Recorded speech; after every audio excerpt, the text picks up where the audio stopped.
Hello and welcome to my review of Ghostwire Tokyo. I think most people who know about this game will remember it being announced during E3 2019, with Ikumi Nakamura running on stage excitedly announcing the game. At the time I was interested in the game, but had forgotten about it until recently, where I got it cheap in a fanatical bundle, and honestly I've really enjoyed this game. The game is a mix of modern Japan and Japanese folklore, mixing today's Shibuya with the ethereal world of ghosts, for a lack of a better way to put it.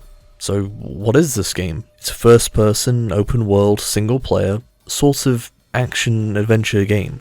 It's about 30 hours long in the main game, and about 10 hours long in the roguelike mode. And for 100%ing it, it took about 82 hours for me, but could be done a fair bit faster.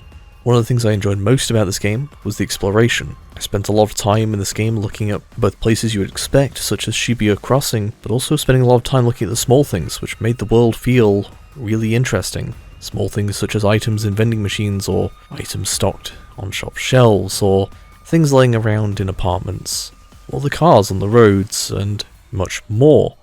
I don't actually believe this was designed to be as interesting as it was to me. This was made by a Japanese studio who were just aiming to create a relatively accurate version of Shibuya, but to me, as someone who's never been to Shibuya, or anywhere similar really, it was very interesting.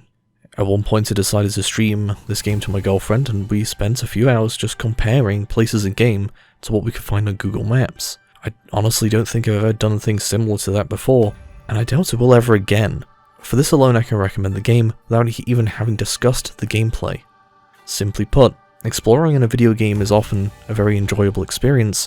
However, exploring a real place in a video game is really something else. Moving on to the gameplay, it's a mix of rather fluid movements and combat mechanics which feel rather enjoyable to engage with, and honestly for the first time in a while, I've played through an entire game without feeling like there's been a moment where I've attempted to do something and the game has not correctly taken an input or bugged out in a way which makes me feel like I've unfairly failed to accomplish something.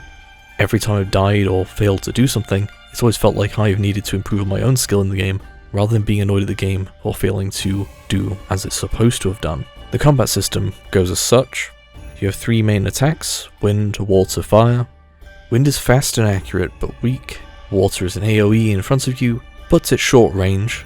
And fire is the most damaging, but ammo for it is a lot rarer.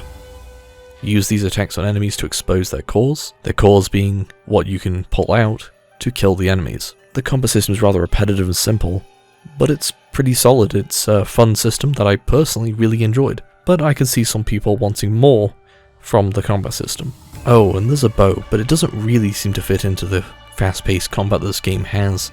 It seems mostly to exist for story segments, but it's still fun to use, though not really ever very useful in most situations. As for the story, I won't say much about it, to avoid spoilers, but I can say that it's decent. Nothing exceptional, but there's nothing wrong with it either. As I mentioned earlier, the game also has a roguelike mode. This roguelike mode was a surprise for me. I didn't expect a roguelike mode to be there, but it was also good, and fully developed. This was added in an update after launch, which was quite surprising to see a mode so well developed just added on like this. What's interesting is that the mode is very well made, fully developed. It doesn't feel like it's bolted on like you would expect from a mode that's quite different from the original game. Personally, I don't like roguelikes very much, but this game was rather enjoyable. All you have to do is descend down 30 floors to defeat the boss. If you fail, you lose your money, but you keep your upgrades. This means you slowly get stronger over time until you're ready to defeat the boss.